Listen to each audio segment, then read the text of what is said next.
Shalom Bapak Ibu, bagaimana kabarnya hari ini? Ya, luar biasa terus ya. Walaupun ada masalah luar biasa. Amin ya. Manusia itu selalu pengen sesuatu yang pasti. Ya, kalau nggak pasti buat apa? Gitu kan? Tapi Tuhan itu suka yang tidak terlihat. Kalau pastinya pasti. Cuma Tuhan tuh suka bikin manusia itu penasaran.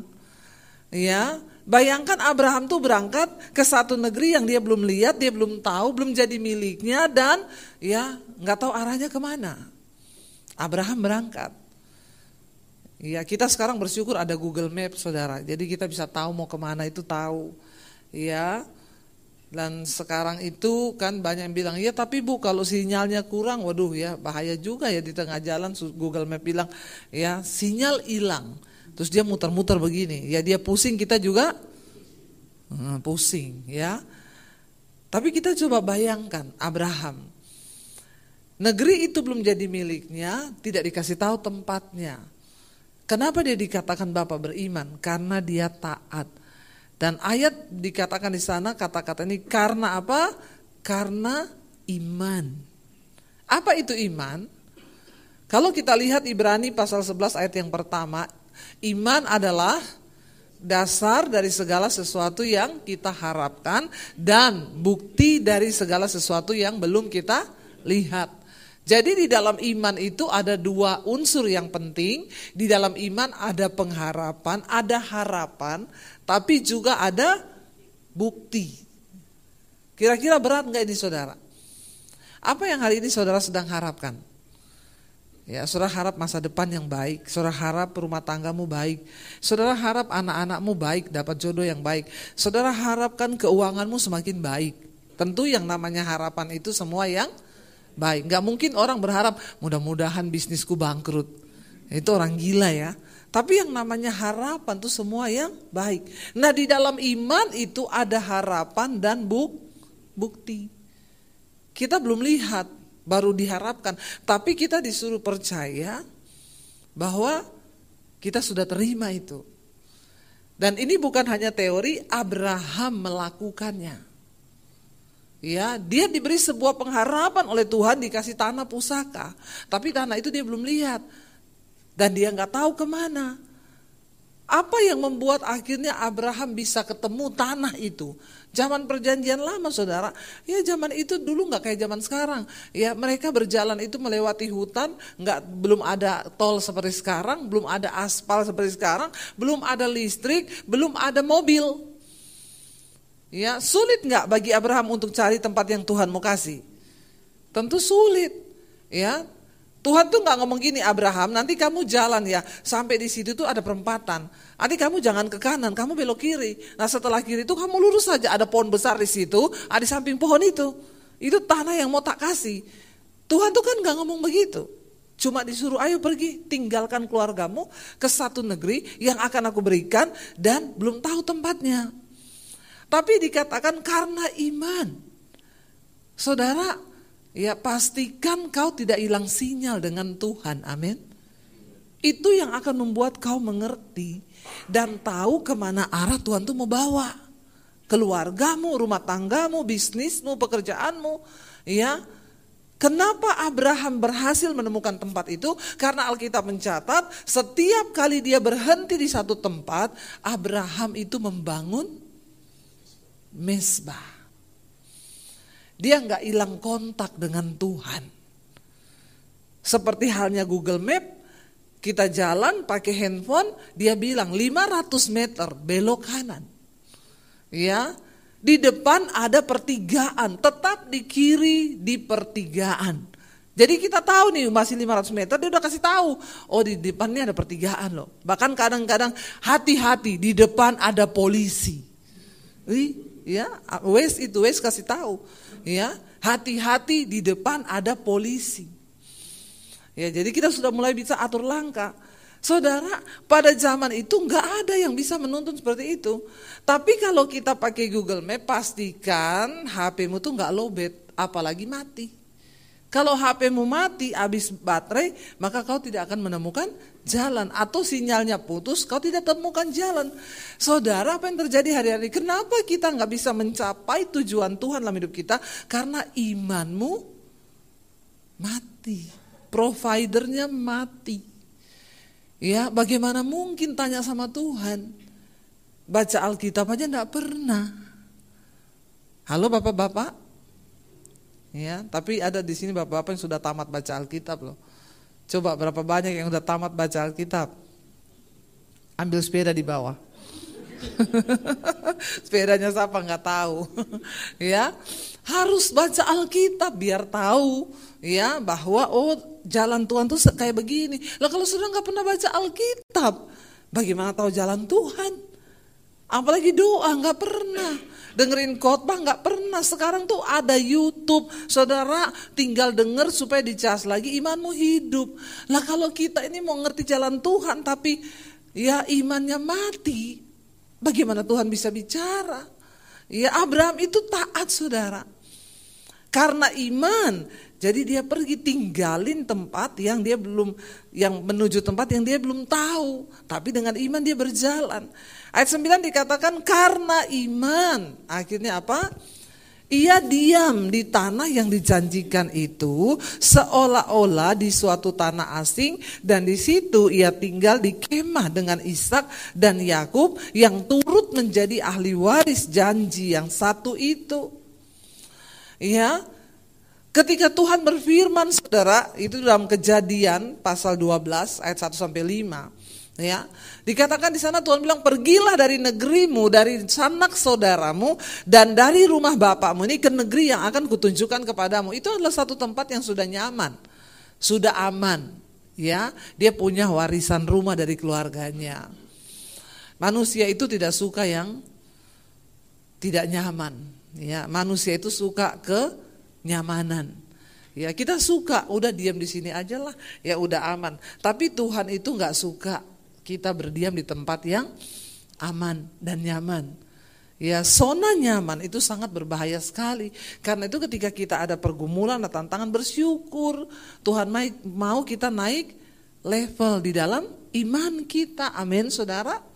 Ya, kalau semuanya sudah baik, sudah aman, ya itu biasa. Ketika Abraham itu lagi enak-enak di rumah bapaknya, Tuhan bilang, pergi kamu, tinggalkan keluargamu ke satu tempat, nanti aku akan kasih kamu warisan tanah. Ya, dan akhirnya Abraham itu tanpa pikir panjang, dia nurut saudara. Saya yakin ketika dia cerita sama papahnya, mungkin saya disuruh pergi pak, siapa yang suruh? Tuhan. Mau kemana? Di sini udah enak, ngapain kamu pergi?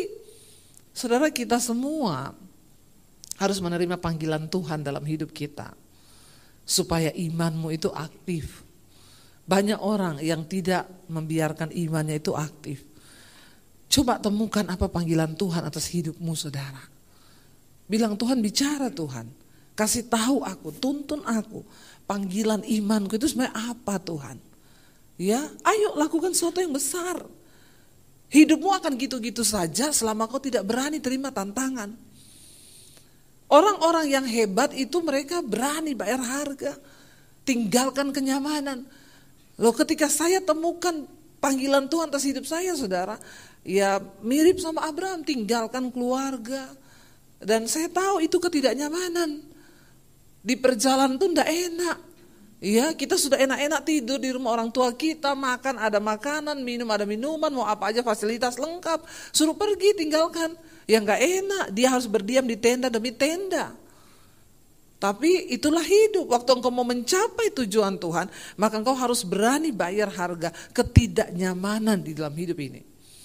Saya berdoa yang hidupnya sudah terlalu nyaman, biar diporak-porandakan Tuhan jadi tidak nyaman.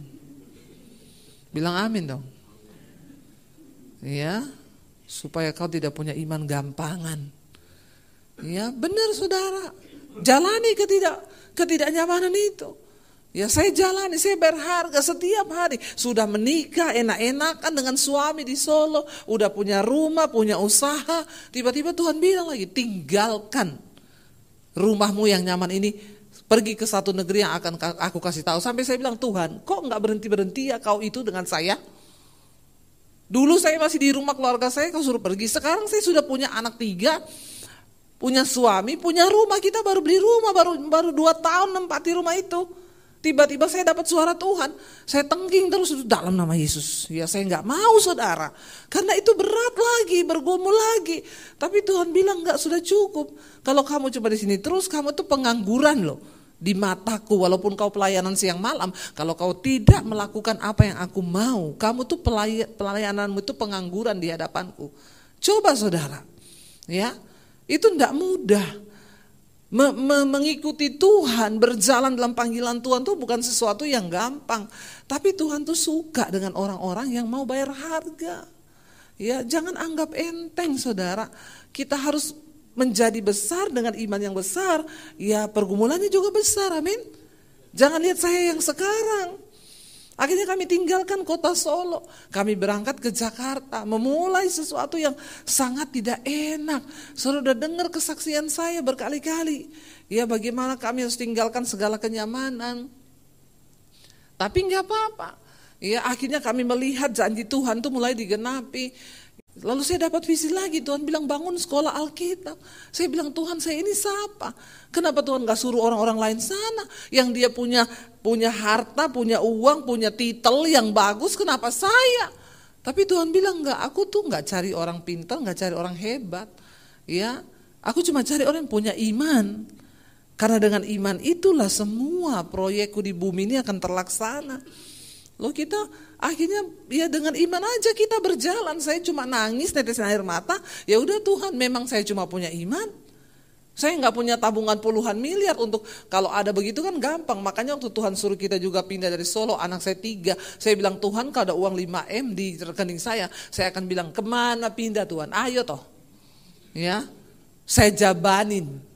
Masalahnya nggak ada uang, saldo aja minta maaf. Ya, tiap kali ambil rekening, maaf, saldo Anda tidak cukup. Padahal itu bukan lebaran loh. Minta maaf terus dia.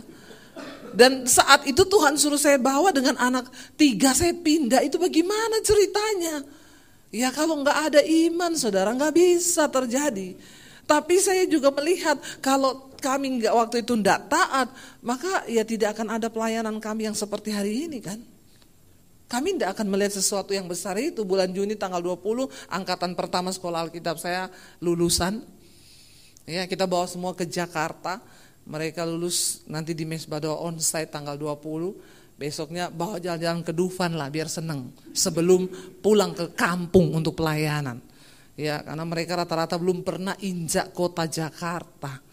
Tapi saya salut melihat iman anak-anak muda ini, ya mereka mau menyerahkan hidup. Karena cari orang mau jadi hamba Tuhan itu susah loh, susah. Kita sekolahin gratis aja belum tentu ada yang mau. Maaf saudara, tidak gampang ya. Mencari orang menyerahkan hidup untuk Tuhan. Sekarang banyak orang melayani di Jakarta enak jadi pemusik, singers ya. Bahkan banyak yang gak sungguh-sungguh sama Tuhan aja, ya bisa pelayanan. Tapi apakah imanmu ada di hadapan Tuhan? Tidak jaminan kita ini main musik di gereja, worship leader, singers, bahkan khotbah. Kalau kau tidak punya iman, gak ada hitungannya di hadapan Tuhan. Ya, makanya teman saya bilang, doain ya, itu anaknya si A mau pindah agama lo kawin. Ya doain supaya dia gak pindah agama. Saya bilang gak usah, gak apa-apa. Namanya juga belum tercatat di sorga kok. Ngapain sih repot sama orang Kristen yang model-model begini? Benar gak saudara? Ya. Kalau dia udah tercatat di sorga namanya, nggak mungkin dia tinggalin iman untuk ikut laki-laki, pret, bener nggak? Iya, nggak mungkin. Makanya saya selalu bilang jangan bangga kamu main musik di gereja, WL singers, pengkhotbah sekalipun, belum tentu namamu itu udah tercatat di sorga loh, ngeri saudara. Kalau kau nggak punya iman, nggak ada. Makanya Alkitab bilang Yesus akan datang kembali ke dunia, dia akan cari apa? Mana orang-orang yang punya iman? Karena enggak semua, makanya teman saya bilang doain ya Bu, soalnya itu kayaknya anaknya mau pindah agama. Ya enggak usah didoain, namanya belum ada di sorga itu, enggak usah. Capek-capek lu doain, itu cuma Kristen-Kristen krecek-krecek yang memang tidak terdaftar di sorga. Saudara pikir semua orang Kristen terdaftar namanya di sorga? Saudara pikir semua pelayan Tuhan namanya terdaftar di sorga? Loh saya ngomong begini nih benar saudara. Ya, kalau kamu itu cuma pelayanan sekedar aja, hidupmu tidak akar kuat dalam firman, kau tidak menghormati Tuhan, hidupmu di luar sana tidak menjaga dalam kekudusan, cuma asal main musik, maaf, penyanyi kafe lebih banyak yang lebih bagus dari kita. Sorry loh ya. Kadang pelayan-pelayan Tuhan di gereja itu juga sak karepe dewe. Ya, pokoknya main-main aja lah, ya nyanyi-nyanyi aja lah. Kita sendiri tidak meresapi pujian itu, tapi kita main. Maaf ya para pelayan Tuhan, ini jemaat datang ke gereja ini mereka datang seminggu sekali loh. Tanggung jawabmu para imam musik membawa orang tuh masuk dalam hadirat Tuhan loh. Kalau kita sendiri nggak masuk, itu bukan cuma soal asik kita bermain musik, tapi itu soal kita sendiri ngalami nggak pujian itu. Bukan cuma hebat-hebatan, nyanyi Inggris-Inggrisan, kita sendiri aja nggak mengalami kok. Ya, kita bawa orang masuk ke hadirat Tuhan tuh nggak gampang. Hidup kita nih benar-benar harus ya ada dalam hadirat Tuhan. Lah kau sendiri gak ada dalam hadirat Tuhan, ngapain? Mending saya undang penyanyi kafe main di gereja lebih bagus. Ya, benar nggak? Ya, daripada saudara, ayo, yuk. Kita sungguh-sungguh nih saya bicara. Apa yang membuat Tuhan perhitungkan hidup kita nih? Imanmu. Iman. Ya, kita lihat ayat yang ke-6 dikatakan di sana, tetapi Ibrani 11 ayat 6, tetapi apa? Tanpa iman. Ya, tanpa iman tidak mungkin orang berkenan kepada Allah. Lah kau melayani nggak pakai iman, kau jadi Kristen nggak pakai iman, kau sama Tuhan nggak hormat. Ya, hati-hati saudara, nggak mungkin kita berkenan aja nggak, apalagi dapat upah, apalagi namamu tercatat di sorga. Maaf, dikatakan di sana, tapi tanpa iman tidak mungkin orang itu berkenan. Iman di sini bukan percaya Yesus tok loh ya. Banyak orang itu salah dipikir, oh dia Kristen kok, dia beriman. Hello, ya, tidak semua orang Kristen itu orang beriman. Ya, banyak yang hanya agama. Orang Kristen beragama beda sama orang Kristen beriman. Orang yang beriman itu dia hidup mengikuti tuntunan Tuhan. Dia sungguh-sungguh percaya dalam segala keadaan. Dia tetap bilang aku percaya kepada Tuhan, itu beriman. Ya, bukan semua orang agama Kristen itu beriman, saudara. Ya, iman itu sesuatu yang berharga. Enggak semudah kita ngomong begitu. Ya, dikatakan sebab tanpa iman tidak mungkin orang berkenan kepada Allah. Sebab barang siapa berpaling kepada Allah, ia harus percaya bahwa Allah itu ada dan bahwa Allah memberi upah kepada orang yang sungguh-sungguh apa? Mencari Dia, ya. Orang-orang yang sungguh-sungguh, saudara, ya, bahwa Allah itu memberi upah kepada mereka yang sungguh-sungguh mencari Dia. Bukan hanya beragama Kristen, tapi punya iman dan sungguh-sungguh mencari Tuhan. Ya, ini loh yang saya maksud. Ayo, apalagi buat kepala-kepala keluarga.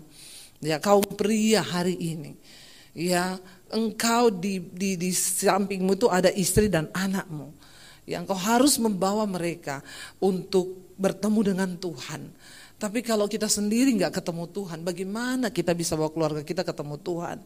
Ya, dan dikatakan di sana akhirnya Abraham itu ya dia taat kepada Tuhan, dipanggil karena iman. Ia diam di tanah itu, akhirnya dia temukan tanah itu bagaimana caranya? Dia membangun mezbah. Setiap kali sampai di satu tempat, dia nggak tahu mau kemana, dia bangun mezbah, dia tanya Tuhan, saya kemana nih Tuhan? Tuntun aku nggak tahu mau belok kemana.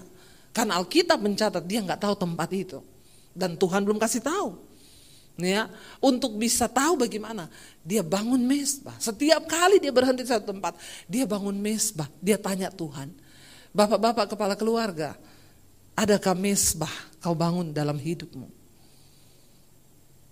Pernahkah kau berlutut di kaki Tuhan ketika kau menghadapi persoalan berat? Kau duduk di kaki Tuhan dan berkata, Tuhan, aku tidak mampu secara kekuatan, tapi aku perlu Tuhan. Aku bangun mezbah untuk mencari Engkau Tuhan. Tuntun aku Tuhan di dalam jalan hidupku. Ya. Dan akhirnya Tuhan kasih tempat itu, Tuhan kasih tahu saudara, Tuhan beri kepekaan. Saudara, dalam hidup ini ada banyak hal yang kita nggak tahu. Karena itu kita butuh Tuhan, kita butuh iman untuk menjalani. bangun mezbah. Ya, lalu Tuhan kasih dia tempat. Kejadian 35 ayat 27 berkata, lalu sampailah Yakub kepada Ishak ayahnya di Mamre dekat Kiryat Arba. Itulah Hebron, tempat Abraham dan Ishak tinggal sebagai orang asing. Ya, dia akhirnya tiba di Hebron. Ayat ini berkata, disitulah tempat Abraham dan Ishak tinggal sebagai orang asing. Mereka tinggal di sana, saudara. Sebagai orang asing, tinggal sebagai orang asing itu tidak enak. Dan dikatakan di sana, ya, ayat yang ke-9, karena iman ia diam di tanah yang dijanjikan itu seolah-olah di suatu tanah asing, dan di situ ia tinggal di kemah dengan Ishak dan Yakub yang turut menjadi ahli waris janji yang satu itu. Saudara, tinggal di satu negeri sebagai orang asing itu tidak enak. Kita harus memulai sesemua dari awal. Dan datang pertama mereka tinggal di tenda, belum punya rumah. Tapi untuk melakukan sesuatu yang besar, engkau harus relakan dagingmu diproses, engkau harus relakan menderita, sesuatu yang tidak enak itu harus kita jalani, supaya kita bisa melihat janji Tuhan itu dikenapi. Dan dikatakan di sana, saudara, ya, ayat 10, sebab ia menanti-nantikan kota yang mempunyai dasar, yang direncanakan dan dibangun oleh Allah. Ya, bahkan kita tahu sampai hari ini Tuhan genapi bagaimana akhirnya Abraham itu bisa menjadi berkat hidupnya, menjadi bapa bagi segala bangsa. Rasanya tidak afdol kalau saya yang ngomong, karena saya bukan kepala keluarga, suami saya kepala keluarganya. Biar dia cerita bagaimana pengalaman kita. Saya yakin ceritanya dari versi yang berbeda. Tepuk tangan buat Tuhan, saya undang suami saya ngomong sedikit aja. Supaya ya sebagai kepala keluarga benar-benar ya menceritakan.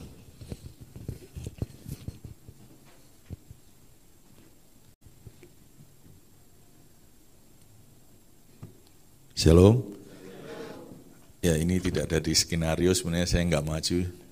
Dipaksa untuk maju. Puji Tuhan, saudara, beriman seperti Abraham tidak mudah, sebab sesuatu waktu Tuhan bilang kepada Abraham untuk dia tinggalkan tempat untuk ke satu negeri, itu sekali lagi tidak dikasih peta, tidak dikasih kisi-kisi sama Tuhan, tapi langsung suruh berangkat. Yang dibutuhkan adalah iman. Saya alami hal ini seperti waktu kita harus meninggalkan kota Solo untuk menuju Jakarta.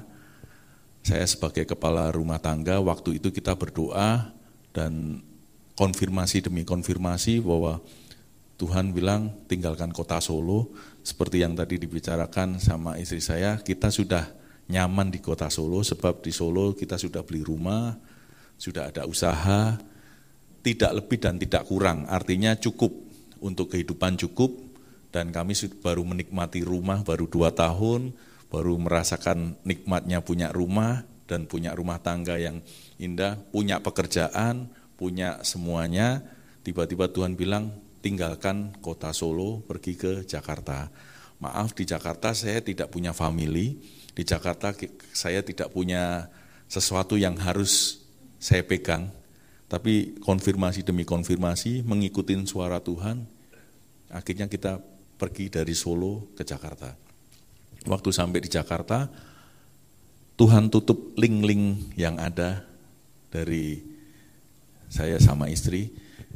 Singkat cerita, 1 tahun kita di Jakarta seperti orang yang kehilangan bapak ya. Artinya ini mau ngapa di Jakarta? Kita 1 tahun gak ada pelayanan, tidak ada pekerjaan, dan kita di kota Solo punya rumah, tidur di AC. Di Jakarta kami ngekos, tidak ada AC, dan tidur di spring bed.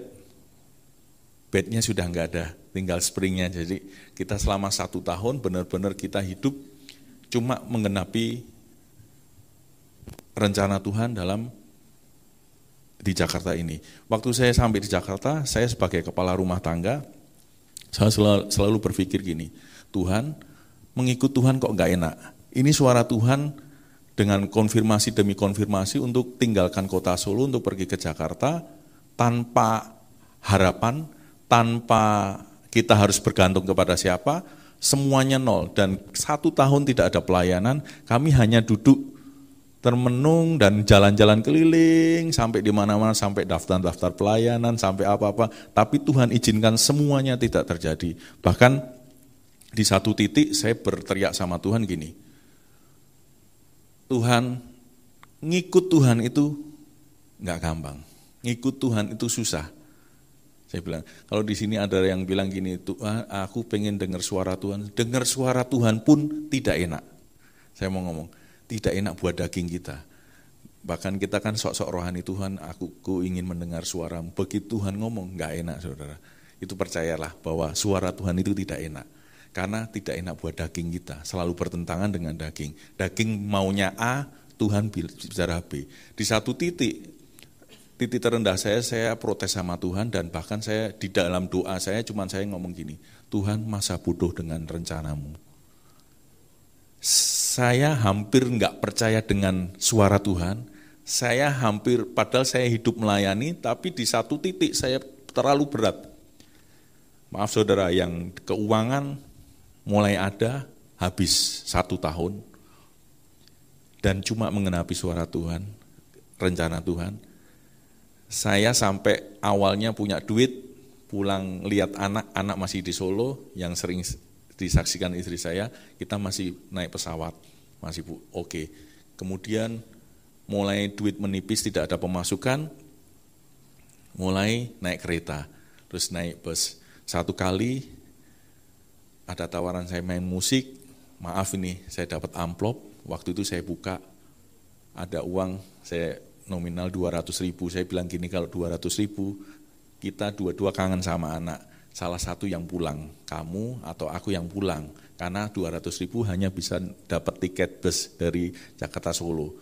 Istri saya bilang gini, kita ini mengenapi panggilan Tuhan berdua, jadi kalau kita lihat anak-anak ke Solo, jangan 1 orang, harus berdua. Saya bilang 200.000 tidak bisa untuk pulang, berdua, harus salah satu. Dia bilang kita harus berdua.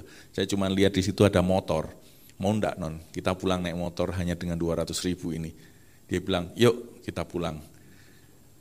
Saya pulang naik motor saudara, dan maaf, saya enggak berani makan. Selama 18 jam dari Jakarta Solo, saya enggak berani makan karena takut duitnya enggak cukup. Jadi 200.000 hanya buat bensin. 18 jam kami lalui dari Jakarta sampai Solo. Begitu sampai Solo cuman ketemu anak. Dari Cirebon sampai Solo hujan deras. Saya enggak istilahnya sampai Solo ketemu anak, pelukan, 2 harinya balik ke Jakarta. Saudara tahu waktu balik ke Jakarta, kita itu enggak ada pelayanan, enggak ada harapan apa-apa, tapi Tuhan suruh kamu harus pergi ke Jakarta. Di satu titik lagi saya berdoa lagi, Tuhan karepmu, bahasa orang Solo itu karepmu, terserah.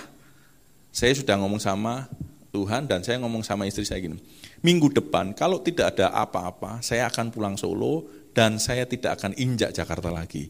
Masa bodoh dengan suara Tuhan, mau dikatakan suara Tuhan. Saya sempat di beberapa kesaksian saya ngomong, nama saya Daniel tapi saya mau jadi Yunus.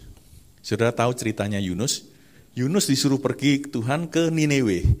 Apa yang dilakukan? Dia pergi ke Tarsis. Demikian juga waktu itu saya alami juga itu. Saya ngomong sama Tuhan ini, saya mau jadi Yunus. Tuhan suruh Jakarta, saya enggak mau. Saya tetap pulang Solo, saya akan hidup di Solo enak dengan keluarga, dengan anak istri. Saya sampai ngomong sama istri gini, kalau kamu tetap mau tinggal di Jakarta, silahkan. Aku akan tinggalkan Jakarta dan balik ke Solo. Nanti kalau ikan besar datang, seperti cerita Yunus kan, pergi ke Niniwe, ke Tarsis, begitu ikan besar datang, akhirnya Yunus dimakan ikan. Nah saya kan tahu cerita itu, jadi kalau ikan besar datang, saya bertobat dulu sebelum dimakan ikan itu. Saya ngomong sama istri saya gitu. Jadi akhirnya di titik terendah itu, kemudian satu perkara cuman saya waktu itu ingat gini, minggu ini saya mau pulang Solo, saya tinggalkan Jakarta, tiba-tiba teman saya telepon, bro, ada KKR besar, datangkan nabi-nabi dari luar negeri. Kamu bantu enggak, bisa enggak main musik? Oke, karena saya udah enggak, ini setelah main musik saya mau pulang. Di situ ada hamba-hamba Tuhan besar, hamba-hamba Tuhan yang karunianya nabi, yaitu Bill Hamon, Terus dari USA Bill Hammond, yang 2 dari Jepang, yang 1 lagi Amos Jayaratnam dari Asia.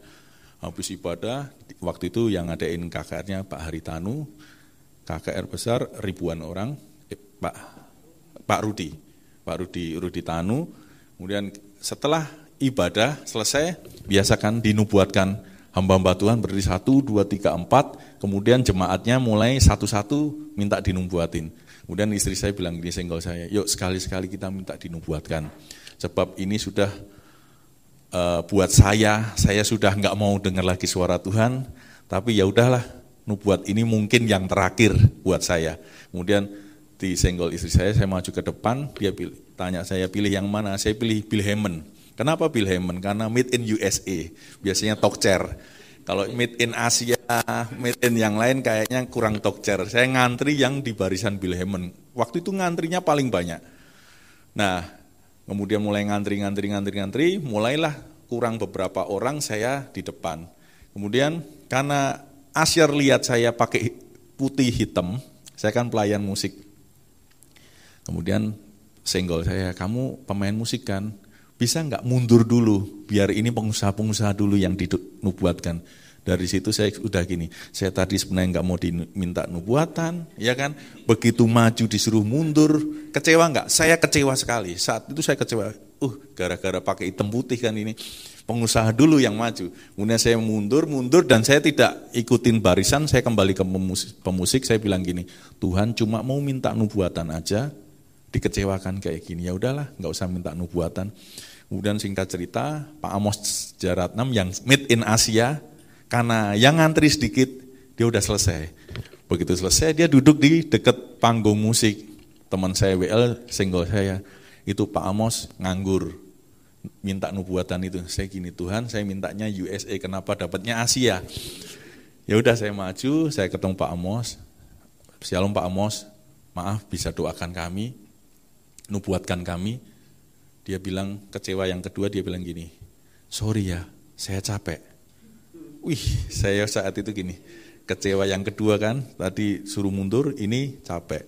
Kemudian dia tanya, kamu suami istri? Iya. Coba gandeng tangan. Begitu gandeng tangan, dia cuman saya nggak bernubuat, saya berdoa aja. Sewaktu gandeng tangan, dia tiba-tiba berdiri. Dia berdiri, nah ini saudara, satu peristiwa, kalau kita ini ngikutin panggilan Tuhan, kita ini ikut kehendak Tuhan, memang berat, tapi Tuhan selalu kasih kekuatan.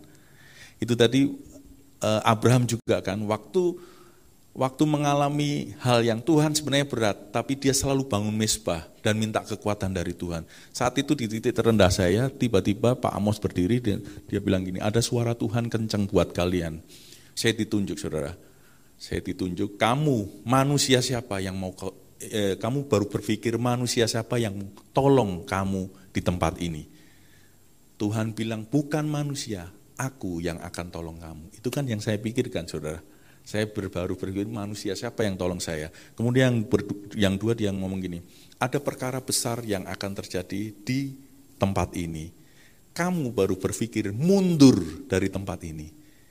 Saya nggak cerita apa-apa loh sama Pak Pendeta ini, tapi Tuhan ngomong lewat hamba Tuhan itu. Kemudian yang tiga yang membuat saya nggak kuat, dia bilang gini, kamu baru berpikir anak-anakmu, aku yang pelihara anak-anakmu. Semuanya Tuhan singkapkan lewat audible, lewat perkataan dari hamba Tuhan itu.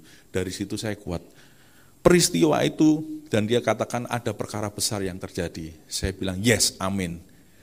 Begitu pulang dari KKR, bangun tidur, saya lihat apa yang terjadi, tidak terjadi apa-apa saudara. Tapi perkataan itu menguatkan saya, dan terjadinya 13 tahun. Saya mengalami perkara-perkara besar itu 13 tahun saya alami, dan dalam peristiwa 13 tahun itu Tuhan izinkan untuk kita ini benar-benar berserah sama Tuhan, tidak mengandalkan kekuatan diri, mengandalkan Tuhan. Dan satu hal yang saya tangkap bahwa satu hal yang harus saudara juga pegang bahwa Tuhan itu ada dan Tuhan tidak membiarkan kita tergeletak. Tuhan selalu topang kita sampai kepada tujuannya. Amin. Iya, kalau Abraham kan jalan terus toh. Tapi karena dia namanya Daniel bukan Abraham, jadi dia bilang saya nggak peduli dengan rencana Tuhan. Itu kelemahan manusia, saudara. Beriman itu tidak mudah. Bahkan Abraham ketika terima janji punya anak, istrinya bilang, kamu lihat aku sudah mati haid, udah tua. Kamu lihat kan Tuhan tidak akan memberikan aku melahirkan anak, udah nggak mungkin. Abraham juga pernah gagal ketika istrinya suruh dia tiduri pembantunya. Saudara, mau Abraham, mau Daniel, kita semua manusia biasa. Iman itu susah. Tapi waktu kita percaya, kenapa saudara? Abraham percaya dikatakan. Ya, dia percaya kepada janji Tuhan sebab dia tahu bahwa Tuhan yang berjanji itu adalah Tuhan yang setia. Karena janji Tuhan dengan janji manusia itu berbeda. Manusia bisa ingkar janji. Mau kepada siapapun, ya, anak pada orang tua pada anak, ya, rekan bisnis kita bisa ingkar janji. Makanya jangan terlalu didengar kalau janji manusia itu. Tapi janji Tuhan itu pasti ya dan amin.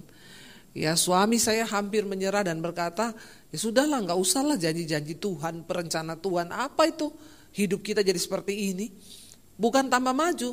Orang tuh kan mau berangkat ke Jakarta yang di bayangan itu sukses. Nanti Jakarta punya rumah, bisa beli mobil, ya enggak saudara? Kita datang di Jakarta, ya uang habis, pulang ke Solo naik motor, lihat anak 3, belum penghinaan orang-orang di Solo. Baik dari keluarga, teman-teman pelayanan, apa sih yang dicari? Mau pergi ke Jakarta, udah enak-enak pelayanan di sini, mau cari apa ke Jakarta? Mereka tidak mengerti apa yang sedang Tuhan rencanakan dengan kita. Jangan terlalu dengar omongan orang. Pastikan engkau dengar omongan Tuhan. Karena orang gak pernah ngerti prosesmu. Amin. Orang cuma lihat yang di luar. Berapa banyak teman-teman kita yang ejek kita, nggak tahu tuh mau cari apa lagi, kepengen terkenal kali ke Jakarta. Dia nggak tahu kita ini dengan air mata, saudara. Antara tidak, ya itu suami saya cerita, disuruh pulang lagi ke Jakarta, abis naik motor capek sampai di Solo. Tuhan bilang balik ke Jakarta. Mau balik apa? Mau ngapain Tuhan di Jakarta?